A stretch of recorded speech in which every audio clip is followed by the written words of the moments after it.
السلام علیکم ورحمۃ اللہ وبرکاتہ۔ حضرات محترم،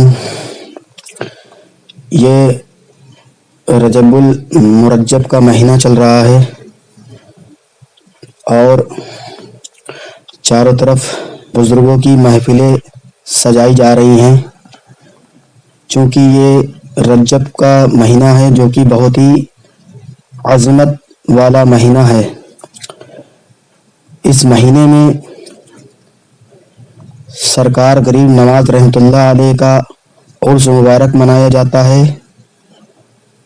اسی کے ساتھ ہی ساتھ حضرت امام جعفر صادق رضی اللہ تعالی عنہ کی بھی یاد منائی جاتی ہے۔ اسی کے ساتھ ہی ساتھ حضرت امیر معاویہ رضی اللہ تعالی عنہ اجمعین کے وصال کی بھی تقریب اور محفل کی جاتی ہے۔ چونکہ اہل سنت والجماعت کا یہ شیوہ ہے کہ وہ جب کبھی بھی بزرگوں کی تاریخ آتی ہے تو ہر گلی کوچے میں، محلے میں، تمام علاقوں میں، میدانوں میں، دکانوں میں، مکانوں میں دین کی محفلیں سجاتے ہیں۔ ساتھ ہی ساتھ عرس کے موقع پر لنگر کا بھی اہتمام ہوتا ہے، جس میں غریبوں کو، مسکینوں کو، بیواؤں کو، لاچاروں کو کھانا کھلا کر ثواب کمایا جاتا ہے۔ حضرات محترم، ساتھ ہی ساتھ مساجد میں بھی دین کی محفلیں سجائی جاتی ہیں، عرس کی محفلیں منعقد کی جاتی ہیں، جو کہ باعث ثواب ہے اور اس کا کرنا افضل ہے، جائز ہے۔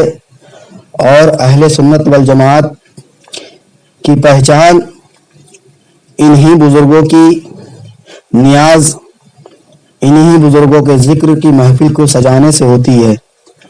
جہاں پر ذکر حبیب ہوتا ہے وہاں پر خود خدا بھی قریب ہوتا ہے، اور ایسی محفل میں بیٹھنے والا ہر شخص بڑا ہی خوش نصیب ہوتا ہے۔ حضرات محترم، ایک سوال اور ایک مسائل ذہن میں آ رہا ہے، چونکہ جاڑے کا سرد مہینہ چل رہا ہے، لوگوں کو بہت سردیاں لگ رہی ہیں، بہت سردی لگ رہی ہے۔ اسی کے ساتھ ہی ساتھ زیادہ تر مسجدوں میں عشاء کی نماز کے بعد دین کی محفلیں سجائی جا رہی ہیں، اور سے اعلیٰ حضرت رحمۃ اللہ علیہ کی محفلیں سج رہی ہیں۔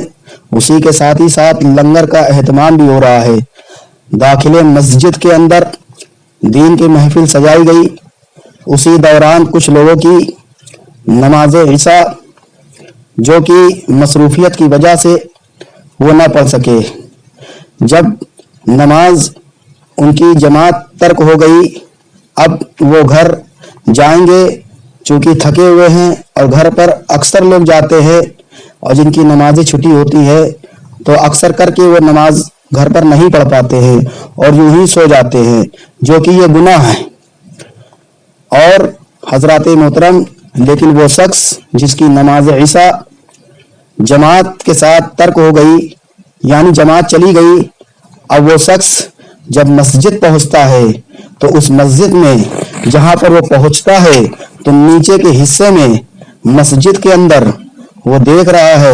حضرات محترم، جب وہ مسجد پہنچتا ہے جس کی نماز ترک ہو گئی ہے، جب وہ مسجد پہنچتا ہے تو دیکھتا کیا ہے کہ اس مسجد کے اندر امام صاحب یا کوئی بڑا مقرر تقریر کر رہا ہوتا ہے، اور یا کوئی نعت خواں نعت پڑھ رہا ہوتا ہے، یا منقبت پڑھی جا رہی ہوتی ہے، یا قرآن مجید کی جو تلاوت کی جا رہی ہوتی ہے، حتیٰ کہ الغرض مسجد میں ساؤنڈ سروس تیز آواز میں گونج رہی ہوتی ہے، آواز بہت تیز آواز میں گونج رہی ہوتی ہے۔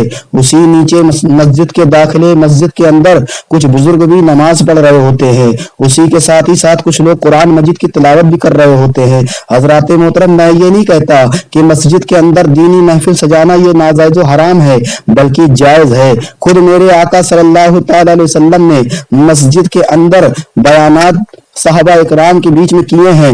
میں یہ نہیں کہتا کہ ناجائز و حرام ہے، چونکہ یہ دور بدل چکا ہے، چونکہ یہ دور جو ہے جدید ہو گیا ہے۔ اس دور میں مسجدیں 3-3 4-4 مالہ کی بن چکی ہے۔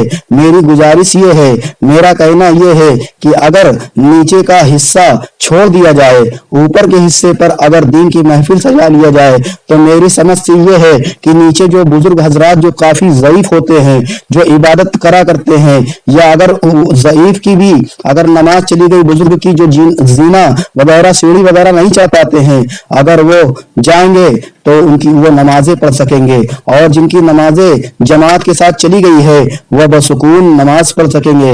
حضرات محترم، میں مسجد کے امام سے، مسجد کے مفتیان اکرام سے، عالموں سے اور صدر سے اور کمیٹیوں کے عمران سے میں گزارش کرتا ہوں کہ اس مسئلے کو مفتیان اکرام کے پاس جائیں اور لے کر اس مسئلے کا حل کریں کہ حضرت مسجد کے اندر دینی محفل کو کس طرح سجایا جائے اور عرس وغیرہ کس طرح سے منایا جائے کہ لوگوں کی نمازوں میں خلل نہ پیدا ہو، اور داخل مسجد کے احکام اور خارج مسجد کے احکام لوگوں کو بتائے جائے۔ مسجدوں میں جب جو ہے لنگر بانٹا جاتا ہے تو بہت شور گل ہوتا ہے، جو کہ مسجد کے اندر شور گل کرنا یہ ناجائز ہے۔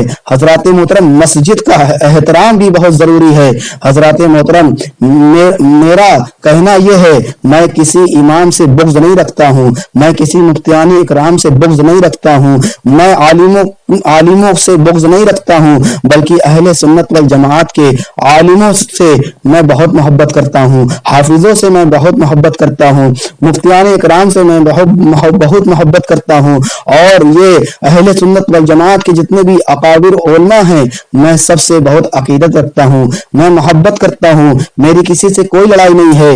بس میں یہ چاہتا ہوں کہ اس مسئلے کو حل کر لیا جائے اور مسجد کو احترام کو جو ہے مد نظر رکھتے ہوئے لوگوں کے لیے نیچے کا حصہ چھوڑ دیا جائے، تاکہ جن کی نمازیں چھٹ گئی ہیں وہ نمازیں ادا کر سکے۔ حضرات محترم، کوئی یہ بھی کہہ سکتا ہے کہ ارے حضرت بیان ہو رہا ہے، دین کی محفل سج رہی ہے، آپ تھوڑا سا اس کو سن لیجئے، اس کے بعد آپ نماز پڑھ لیجئے گا۔ تو میں یہ کہنا چاہتا ہوں کہ 10:30 11:30 12 بجے تک لوگ مسجد کے اندر پروگرام کیا کرتے ہیں، 10:30 11 بجے تک لوگ پروگرام کرتے ہیں۔ اب آپ ہی بتائیے، 11 بجے اگر سلام ہو رہا ہے تو اس کے بعد کوئی نماز کے لیے کھڑا ہوگا تو کس طرح سے جاڑے کے موسم میں کھڑا ہوگا؟ وہ ٹھنڈے پانی سے وضو کیسے بنائے گا؟ وہ نماز کیسے ادا کرے گا؟ وہ تو الکسا جائے گا۔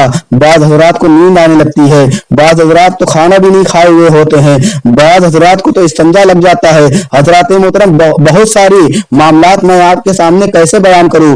حضرات محترم، سمجھدار کے لیے اشارہ ہی کافی ہے۔ تو حضرات محترم، کسی کو اگر ہمارے بیان سے تکلیف ہوئی ہو، اگر اس کے دل کو ٹھیس پہنچی ہو تو میں اس کے لیے معافی مانگتا ہوں۔ السلام علیکم ورحمۃ اللہ وبرکاتہ۔